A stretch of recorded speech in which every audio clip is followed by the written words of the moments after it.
the great pleasure of speaking with Nick Sousanis about creating, teaching, and studying, and all sorts of things, all things comics. Welcome, Nick. Thank you. Thanks for having me. Great. I know you're also a professor there at SF State and founder and operating the comics studies program. Really exciting for all of us that you're able to do that over there. And Yeah. you know, Nick, you have probably one of the most interesting, or maybe the most unusual stories. You were a pro tennis player, you were studying math, and then ended up a PhD at Columbia, where you were the first person to write a dissertation, as far as I know, in comics. How in the what? Like, you tell me. Like, this is a big question mark. Yeah. Well, I mean, the thing is, I was a comics guy as a kid, right? Like, I was into comics. My older brother read them to me, so I was a really early reader, I think, because of comics, and I see that with my own kids now. You know, I'm somebody whose first word was Batman. So I was like really into them, and I loved to draw, and I never stopped doing it. I made my own comics as a little kid, and then I but I printed and sold my own comic from 8th grade through senior year of high school. Locker Man, which makes a little cameo in Unflattening. And I still made them in college, but you know, I was a tennis player, I was an athlete, but I was also an intellectual. My dad's a physics teacher, my mom's an environmental studies teacher. I wanted to do intellectual things, and you know, comics wasn't an option, right? Like even if you could have studied it then, which you couldn't, it just didn't exist.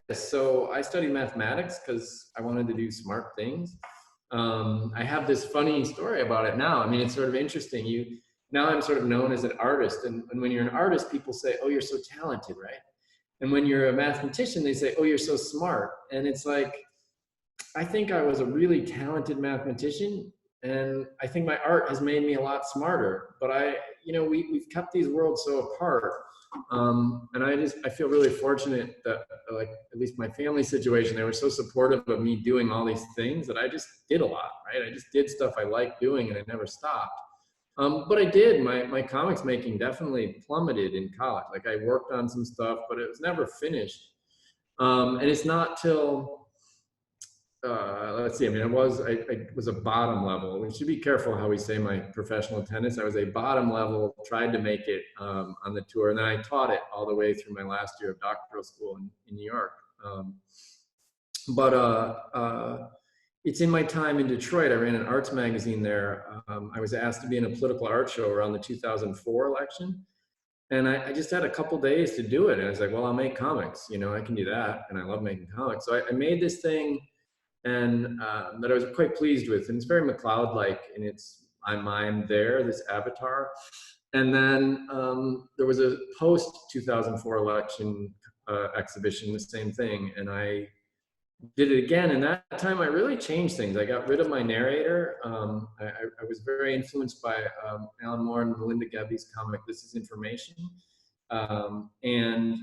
where it's this sort of essay using a lot of metaphor. And so I shifted quite there. I made this thing about hands, a show of hands about voting. And that sort of propelled me. We did a comic on games. I did a comic on games for this exhibition we put on in Detroit. And then when my wife-to-be said, come join me in New York, I said, well, I love because I was teaching at the university there. I taught public speaking, and I'm running this arts magazine, teaching tennis. And I'm like, all the things I'm doing feel like I'm an educator. That's what I'm, the child of educators. But it's sort of in these odd ways. The comics I'm making are about education. The magazine I'm running is. And I stumbled into some things at Columbia that sounded like they would let me like put all my interests together, and that my comics that I was making really demonstrated that I could, to me at least, that I could do complex ideas that I really like to play with, but I could still speak to broader audiences, which is something that always concerned me. I think it's one of the reasons that I kept going to school and stopping and coming back. Like I wanted to be more public with my work. So I came to Columbia assuming I was going to make comics. I was too naive about the university to know it was a big deal. I just thought, why the hell not, right? Like, you know, Mouse has been out there a long time. Persepolis has been out there a long time. Other, you know, McLeod's work has been out there a long time. Like, this argument should be long over. So that's, you know, I mostly just sort of stumbled into it and too stubborn to stop. Well, so you know, you're kind of answered this. Why comics? But yeah, why? I mean, you said too stubborn to stop. There, I know you had obstacles. I'm certain you've had obstacles. So why persevere? What's driving you? What's the kind of alpha to omega vision for you? What's like, yeah. I mean, obstacle. I mean, I think we are. I think in my case, I may have been my own obstacle in the beginning. I mean, like in say undergrad times, like I think my understanding of what comics could be was still sort of, well, this is my side thing. This is like entertainment. I'm going to do the smart things here. And I think it took me a long time. It's really just the sort of accident of making these comics that said, oh yeah, I can do. I mean, certainly McLeod's work got a lot of those gears turning for me. But I think it's not till I was making it that I said, oh, this is, I can bring all the things together. And I love to draw and I love to think about hard things. But I'm, you know, I think for too long, because of how our culture is, I had that barrier and that these are for this and this is for that. So, you know, school itself was not an obstacle for me. I don't, people ask that question a lot. Who knows exactly why? I think I had very senior advisors that didn't have anything to lose.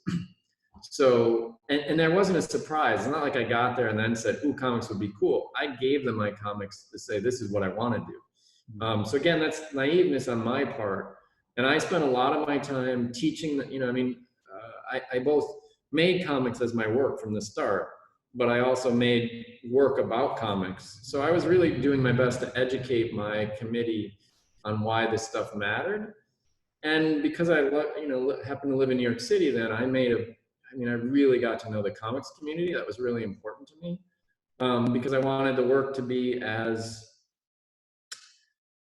to resonate as strongly with comics makers as it did with academics. Because we're academics, right? Like you can draw anything, you may make an impression on an academic, but if you want a comics maker to take you seriously, that's a higher bar. So it was really important for me to have both of those. And so my obstacles, I don't know, they were small. And I think there's a part of me that thinks, you know, I kind of regret not making comics or barely making them for my 20s. So I'm sort of thrilled to be back in it, and I still feel like I'm new to it. I learned so much from teaching my classes, like ideas I want to try, and I don't have enough time at this point in life to draw a lot, so that's an obstacle. But I just think it really helps me think in ways that I can't think without them, and I really just want to do more of it. Yeah, remarkable. And I love the story. Of course, this is an Eisner winning A Life in Comics, and it's a life in comics. And even this layout here is beautifully kind of, you know, enveloping us with you and your life in, not a life with, but a life in. Tell me, Unflattening now. Okay, so your PhD dissertation, how close is this to your dissertation? One, and two, did you realize that this was going to be such a groundbreaking sort of, you know, piece? 7 languages now translated. Yeah. Anyway. Yeah. Well, it is this. I mean, it's not exactly the same, but to someone who's not me, you might not be able to tell the difference. You know, so hold on, we got sirens here. All right. Okay. So to your first question, sorry, that just threw me off. You know, I blogged this. This is another of my sort of naiveness. I blogged my dissertation while I was drawing it. just because that's what comics makers do, and apparently not academics, at least not then so much, which was really fortunate because it drew a lot of attention to it. And in fact, my editor at Harvard followed the blog for about a year and then contacted me out of the blue a year before I was finished. So I actually ended up signing with them, yeah, about a year before I was done, and a year and a half or so before it came out, because the work was out there and she could engage with it and had questions. And so anyway, my point is the pages that you see, like, you can look back on my blog, are there's some edits. She and I made some copy edits. You know, there's some text that got trimmed, and there's some consistency between, like, whether I use ellipses to go from one box. You know, there's those kind of like small typeset. There's a tiny bit of drawing that was altered, but I did my best to resist the temptation to go back to the first chapter and like redraw everything, because I'd gotten better by the last. But I said the things that are egregious I'm going to fix, but everything else, it is what it is. And the cover is obviously new, and a few of the chapter headings, but it's basically my dissertation is the same except how it's printed. It's really interesting that you had from the get-go a very public sense of your audience, very different to maybe a dissertation, alphabetic written dissertation. But what was let me ask you this, with Unflattening, which is quite heady, even metaphysical, certainly for me, what was your idea? Where were you trying to take us as readers? Yeah, that's a big question. I mean, I think, there's some part of it, this is not the right answer probably, but there's some part of it that is a sort of justification for being me, which maybe a lot of our writing is. As you pointed out, I was a pro tennis teacher and player. I was an art person, and I did study mathematics, and I am interested in science. And so I feel like what I said before about smart and talented, and we've kept those worlds so separate. And I feel fortunate, like, I think the nature of my upbringing said, you can be in all these worlds, and they're all part of being human. So I think some part of it was certainly motivated to go in the different directions I was interested in, put them together. I think some of it is motivated by sadness, and that may not seem right, but I think we're, humans are we're such amazingly capable and creative and just fascinating creatures. And I feel like we're often we stop ourselves when you talk about obstacles, that like things we're told as early as age 2 or as kindergarten, as whatever, they stop us short. And I don't think that's inherent in us. I think that's sort of the ways that the systems around us are built, and it's no individual's fault. So I wanted to make something that helped people sort of see themselves in a new light.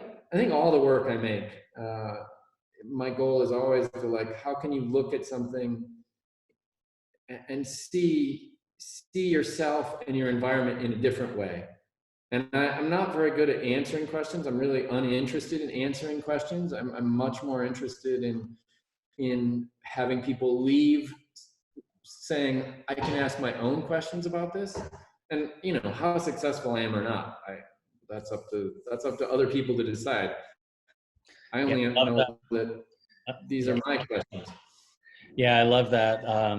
Well, sort of, really, it's about kind of unflattening us, about me, about kind of seeing myself in the space that we exist within in a new way. And certainly it does do that work.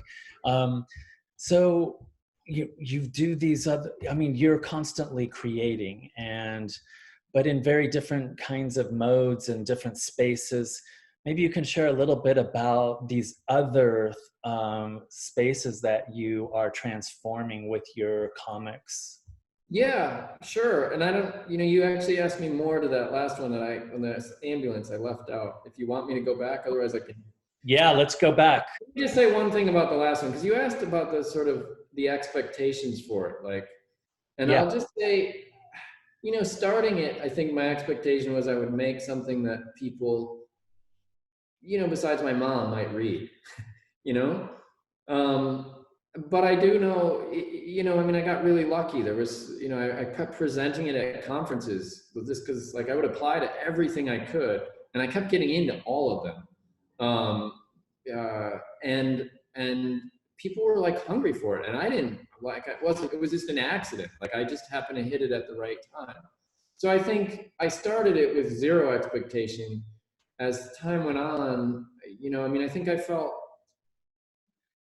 my firstness is never totally clear because there's this French guy in the 70s that did something it's hard to tell what it is, but I mean, it's clearly a dissertation. I can't tell. It's kind of funny, so I don't know.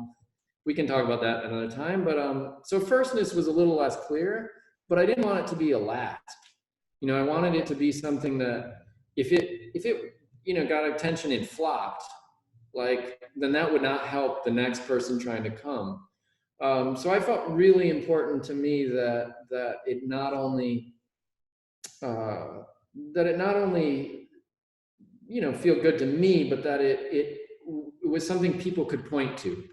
And I wasn't, I hadn't even thought of Harvard. It certainly wouldn't have been on my radar. Like I had no idea what I was thinking of for presses, but when they came, and I just loved my editor. I thought she understood the work better than I did, but I also understood that in sort of practical sense that having the stamp of this very serious institution could say, somebody working on their master's who really loved comics could say, look at this, and then maybe it would trigger things for them. So, I mean, I'm just really grateful that for whatever reason I caught the right point in history, that people were ready for this weird thing, and people in other countries for some reason too. It's a tough book to translate.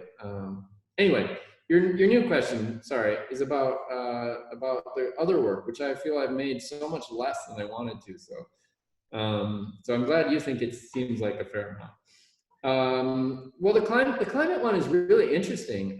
So this was for the 2015 Paris climate talks.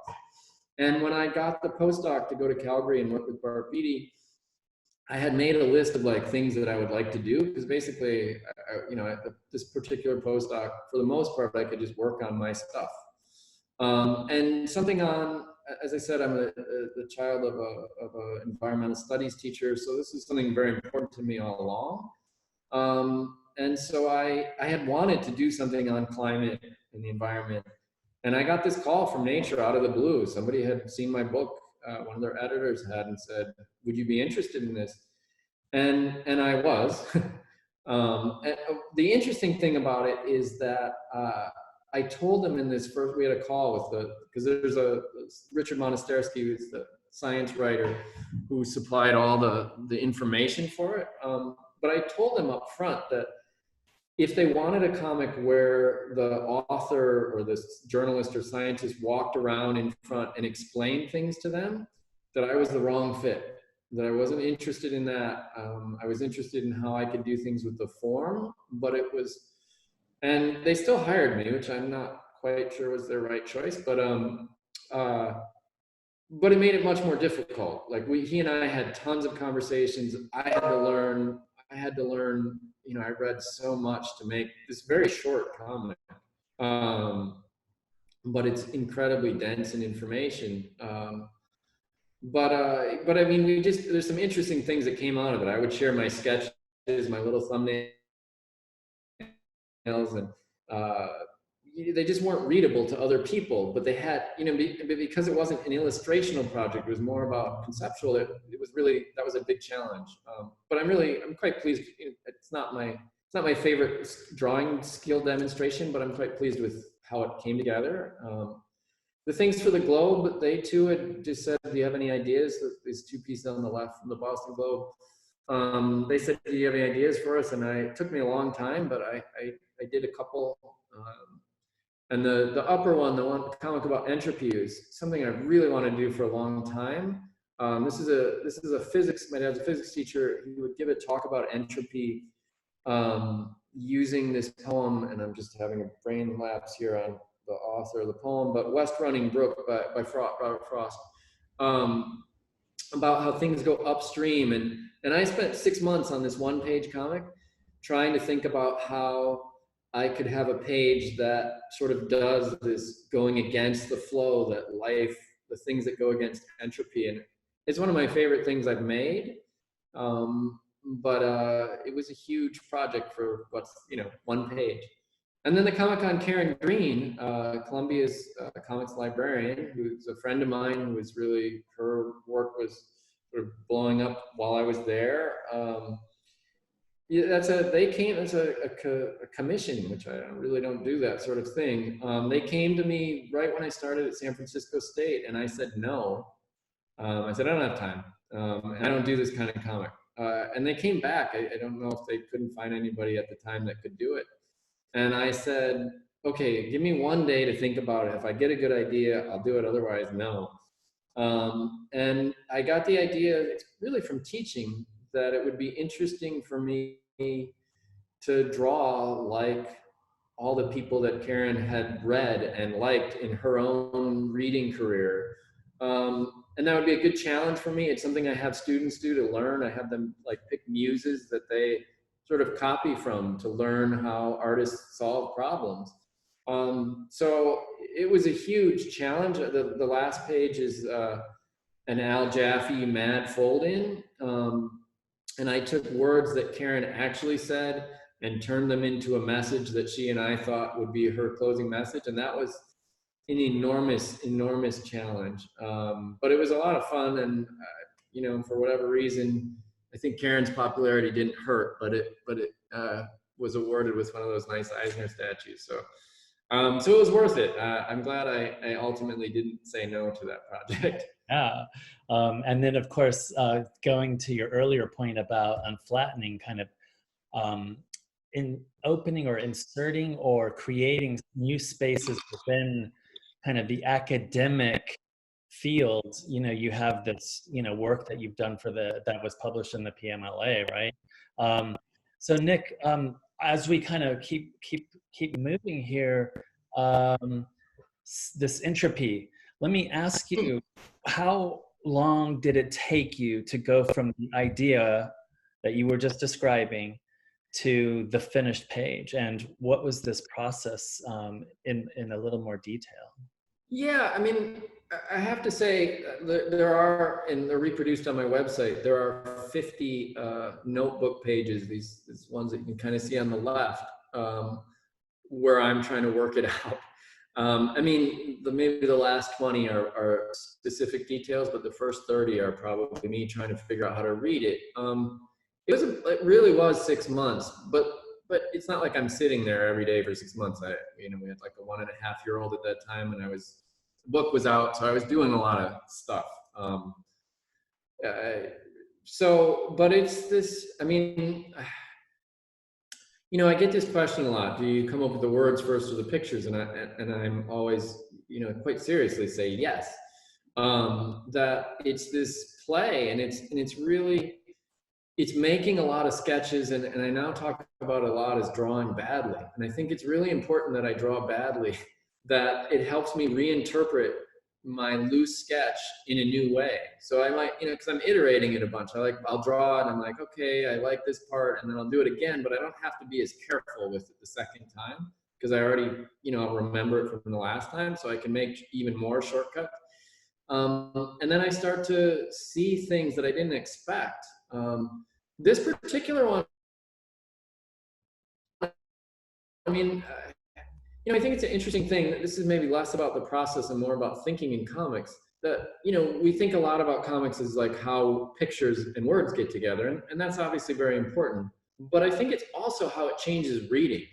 So it changes reading from, this particular comic, you read left to right, and then left, and then you go over to the right, you go down, and you go backwards, and you go upwards before being sent out of this spiral. And this is a particular complex page, which like shows off what comics can do, but every comic even the simplest sort of Archie comic or whatever has that sort of challenge of reading, and that sort of disruption of reading from a linear chain to an all over kind of experience. And I think about it a ton. I've been reading comics to my daughter since she's like 2.5 or two and a half, maybe even younger, but now that, now she's 6.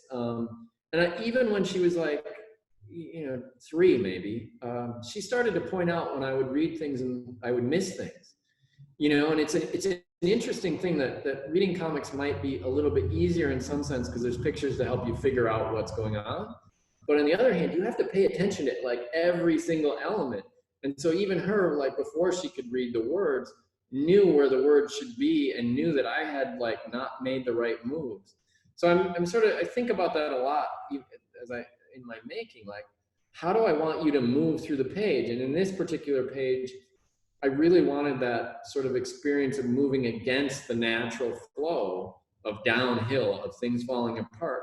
I wanted that to happen, but still to make sense, and still to make sense as a whole picture. And that challenge, it was hard. It's hard to figure that out. And maybe better cartoonists than me could have figured it out faster. But I am really hyper conscious, in part because most of my comics have no story and they have no characters, that I'm always, I'm thinking about what kind of metaphor I'm using and then how I want the reader to feel. And that's really true in Unflattening. I mean, if I think of, like, there's a page about Scheherazade and the Knight's Tales and the stories within stories. And from the start, I knew I wanted it to sort of move like her name. That sort of, this sort of Z or S that her name might make. And every page, it's always like, how do I want the reader to feel in it so they can feel the idea? At the same time, they've got images and words that are showing them it. And that back and forth, I love it. It's hard, but it really makes me think of things I just would never have thought of. Yeah, amazing. Thank you for walking us through that. You've also been, or continue to be involved in this big data comics project. What were comics? Can you tell us a little bit about that and sort of why? I mean, I am the side junior partner on this one, so I have the least to say about it. But I can say this is Bart Beatty and Ben Wu, this massive project that they cooked up to survey 2% of every comic from 1934 to 2014 and look at everything from words per panel, words per page, how those have changed over the years, to staples, to advertising, to paper type, to things like panel composition. And my role is really, really tiny. I think where I'll be most useful, if useful at all, will be in the sort of theorizing on some of the formal changes over the years. My role at the very beginning, they were trying, they have to select the data set, and then they also are, coding it. Like, what are the things we're going to look for, and how you've got to have some standard that people can go through. And staples is obviously easy, right? But how do you decide whether a page is like designed by tiers or by, whatever those things are? They're really hard. And I think the main thing I contributed to was saying that any sort of formal system you try to give to a page design doesn't work, which is not very helpful. I think I've mostly been unhelpful in their project. But I'm excited about it as I come over to San Francisco State, and we've now have a small archive. I think the potential for what it can show about how comics have changed. And I think what's really exciting about Bart and Ben's approach is that they're, I think we have these sort of grand narratives about Jack Kirby and Eisner and sort of seminal creators, but we don't notice, that like just as a small example, I'm very interested in things that break panels. Like I think about that in my teaching, I think about it in my making. And they often point to some Kirby examples, and there's I think, is it Sheena or the Jungle Girl. There's like a famous panel where she jumps out of it, and I have it in my slides.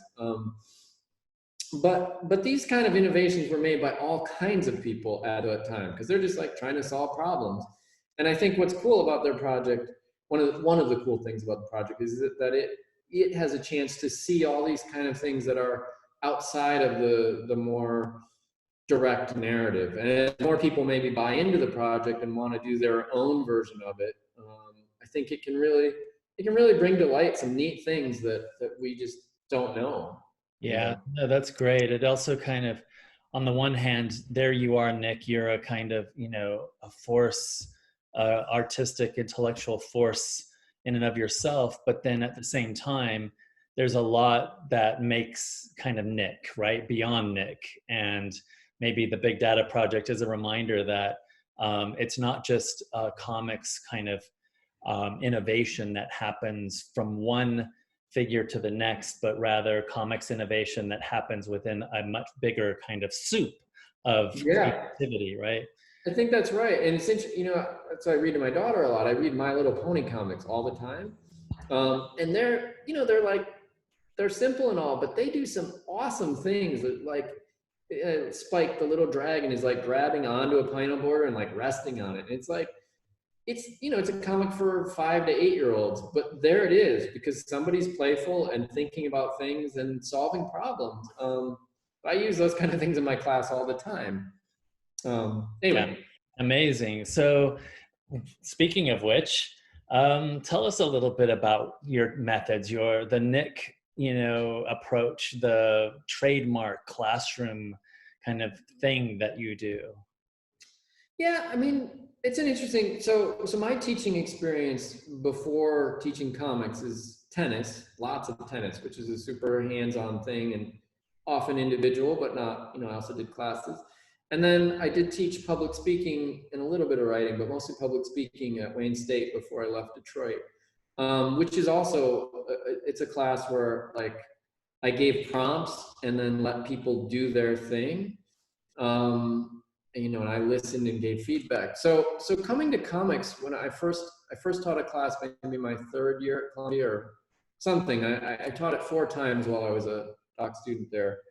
And I taught at Parsons 2 times. And in those years, I did making as part of my sort of comics for education class. But it always, it was in the class from the very start, but it was a little bit more of an add-on. And I don't know exactly how to explain it. It's like we would read stuff and then, let's test out some making and let's like play in that. And so it was a regular part of the class, but it still was sort of the corollary rather than the focus. And I remember very distinctly, I think the 3rd time I taught it, 2nd or 3rd time I taught it, that the books didn't come, like McLeod's book and any other books that I might, they were late. It was like maybe over-ordered for the semester or something. And so we did the exercises that I had been dreaming up, because I've been making up exercises, very much constraint-based and things like that. The exercise I've been making up hadn't come. I mean, the books hadn't come. So we were doing these exercises. And so maybe like week 2, 3, 4, somewhere in there, they still hadn't. And I said, we've been making all these things. I started to apologize to them and I said, I'm really sorry we haven't learned. And I stopped myself. And I'm like, wait a second. Here I am making a comic that's like supposed to demonstrate how comics themselves are a way of learning and a way of explaining and a way of thinking. And we've done all these amazing things. And yet I'm so I'm so schooled that I'm buying into the same thing that, well, no, because we haven't read anything, we haven't learned anything. And yet, so I do my grids exercise, which I share a lot on Twitter and in all my workshops, but we did things, very simple things like tell how you got here, and they could interpret that in any way they want, like whether it's getting physically to school or whether the journey that got them to the university, and do it in a 3-panel comic, 3-panel strip, or however they conceive of that, and also in a 2-page comic. So it's a pretty simple prompt, right? And they can go dramatically different ways, but all of a sudden they show up in class and they've got 2 versions of their own story, which may overlap, may be completely divergent. And then there's 15, 20 other students who've also done it. So now we've got this thing is like, what are the choices you made and why? And what are the choices you made and why? And all of a sudden we've just like, we've blown up our understanding by looking at all the things we've done. And those students, you know, occasionally I would get in, you know, a drawing student, you know, it's all educators. So maybe I would get an art ed student who had drawing experience, but mostly I wouldn't. But they were making really smart things. So I think that, you know, as much as I was a hands-on person from all my other experience, it's still, I think the defensiveness that we all feel around comics, like to justify that they're serious, we've got to read serious things. I think got in my way a little bit. And I think since then, all my classes, and now I teach actual making classes where that's the goal. But all my classes, like making is the first thing we do, and it's the guiding thing we do, even if the goal of the class is something different. And the sorts of exercises are very much constraints, you know, where there's a prompt that you can interpret very openly, but there's something formal about how you use it. And I think as I go, and in this current moment, this last part is really completely prohibitive, is that collaboration, things where student one does something and then passes it to the next student, and then we're sort of building the constraint as we go, which forces them to think fast. It forces them to make decisions, forces them to like be playful and not be so like worried about perfection. I've seen amazing results with that, and I do not know how to replicate that on Zoom. But you know, so that's a disappointment. But you know, maybe in a year or so we'll get back to that. Yeah, this is it's a different moment in our teaching lives, right? So Nick, what you know, maybe we've already answered this given how much teaching we have to do, and you know, life itself and kids and everything, but what is next for you? Yeah, I mean, I'm very much working on it. So so I have I don't know, sequel is the right word for an academic comic about philosophy and education. I don't know if you can have sequels, but a companion piece that picks up. I mean, I think what's interesting, there's a lot of things in Unflattening. I mean, like I'd never made a book like that before. It's not like, you know, and my superhero comics, I think there's one that was 48 pages when I was 17. But I mostly work short form. So I've never done anything like it, and certainly not in that realm. So, I mean, I feel like I'm just getting started in one sense. And in teaching and in having the good fortune to get to go around the country and other countries and speak about the work and do workshops and be asked questions, you know, from all kinds of people about the work. And it's really shaped, it shaped the kinds of questions I want to ask in my work.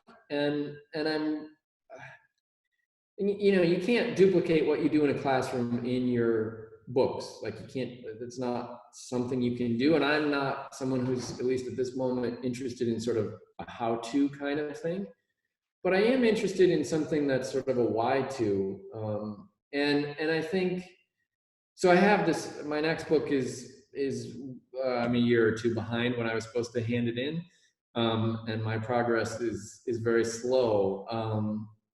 But it very much picks up some threads that were touched on in Unflattening and more touched on in subsequent conversations about the work, but what thinking is and what it means. Sorry, let me say this fast. How much the body is a part of our thinking. You know, I mean, drawing as a way of thinking is something that'll be a part of it, and it was sort of a part of Unflattening, but it's more a conversation I've had about my work than it's in the work. So drawing as a way of thinking and move. I have this massive project that I want to look at what we are and like where we came from, and then what thinking is and what it means to be these moving creatures. And it's you know, I mean, so fascinating to have two small children to be observing all this time. And my daughter's getting older and has a lot more words, but I'm watching my boy's now 17 months old, but I'm thinking about, sorry, this is a bit of a tangent, but I think it'll tie back in. I think about things like watching him navigate when he was still just crawling through our chair and table legs. So, you know, you had each 4 chairs, 4 legs, 16 of those, and at least 4 table legs or so. And watching this little figure crawl through and like weave his way through pretty effortlessly at, you know, 8, 9 months old or whatever, weave his way through chair legs and things. And my point here is that it is an incredibly sophisticated way of knowing your body, knowing its dimensions, and knowing how to navigate the world. And I think we're so good at those kinds of things, we dismiss them.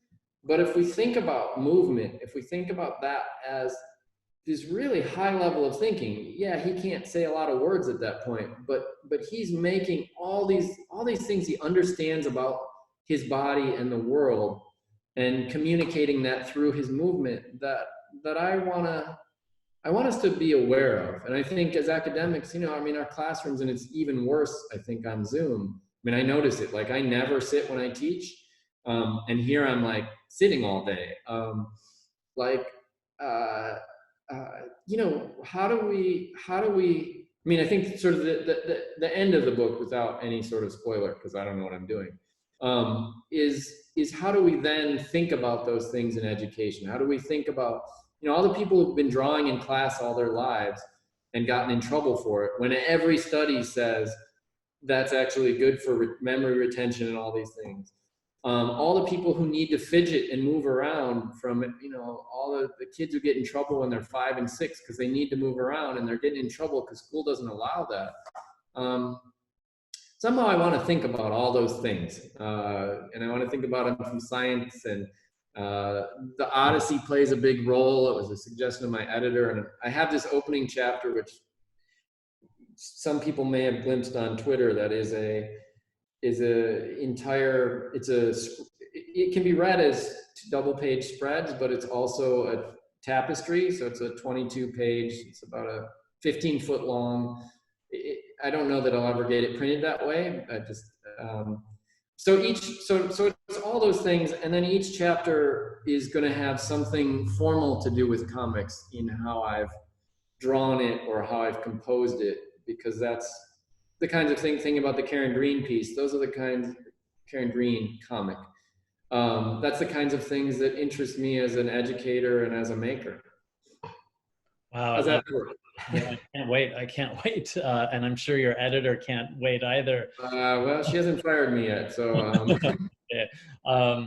So as we kind of wind this down, Nick, yeah, I know, you know, you and I've already talked a little bit about this, you know, finding the time to, you know, read the great stuff that's getting published, but tell me a little bit about where you're seeing some really interesting work coming out, created, that's like caught your eye, caught your mind, your imagination. Yeah, and I mean, as I said before we started, I struggle with this just because I just sort of blank when I think of all the things. I need all my books in front of me and just to grab them, but I don't have that. I was saying I taught both these books, and I had this weird advanced readings course where we like made comics about comics theory, and Kevin Huizenga's River at Night just does so many interesting things with the form of how you make meaning through comics, or how you can explore time. And I mean, I think it's a formalist, like it's just so much to think about. We had a blast with it as students. And then Una's Becoming Unbecoming, she Skyped in for a few minutes, and we had I sort of refer to her work as sort of almost anti-formalist. And I don't know if you're familiar with it or not, but she does these wonderful things where the words are all part of an image, and they move you through it. And I mean, both of them resonate a lot with the ways that I think about working. And but they really, I mean, I still read superhero comics. I still would be there on Wednesdays or something if they were open right now. But that's sort of a habit more than a thing that interests me. But I mean, I think the range of things going on is fascinating. And I also think, I've alluded to a few times, I think what's going on in kids comics is fantastic. And, you know, I have the beauty of having a kid that I can read with, is that we buy and read tons of, you know, of comics, and so many comics for girls now. I mean, you know, that just wouldn't have existed when I was a kid. It just didn't exist. You know, from My Little Pony and its, you know, it's more commercial sense, to Zeta the Space Girl, Ben Hadke's series of books, and Hilda, which I'm a little newer to, but I'm just blown away by the innovation going on.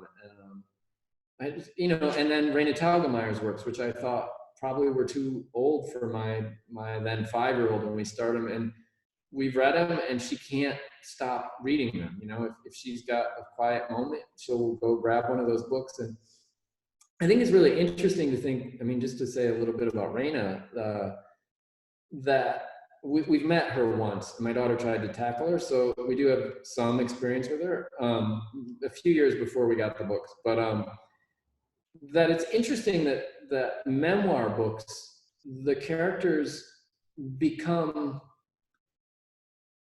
I don't know how to say this, like, you know, we talk about Batman or Twilight Sparkle, but now Raina herself is sort of like, Raina is a real person, but she's also this sort of fictional real character to my daughter, in that same way that you talk, you know, you and I might talk about Alfred or you know, Jimmy Olsen or something. Raina is now like, her family is that same kind of thing to my family. It's really it's an interesting thing. I have no point there, except I'm fascinated to watch it spill out of my daughter.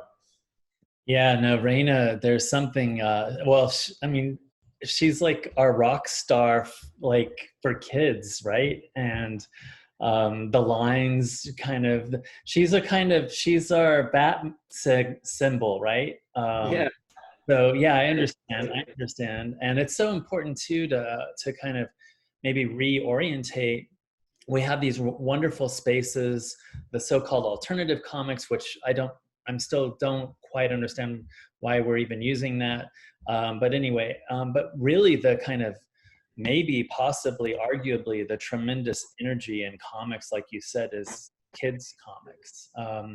Yeah, middle-aged. There's so much here. I can't think of, like, we read Hikatia, I'm blanking on her name.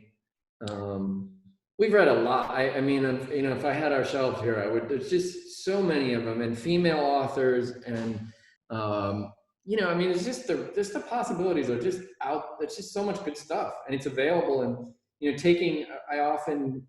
I take, you know, parents of other kindergartners or whatever that their kids, they want to get into reading more. And like, so we go to the comic shop and we go to Comics Experience and we take a tour of like what's out there. And we end up finding things for the parents and the kids. And it's just a phenomenal time to be into comics. Yeah, wonderful.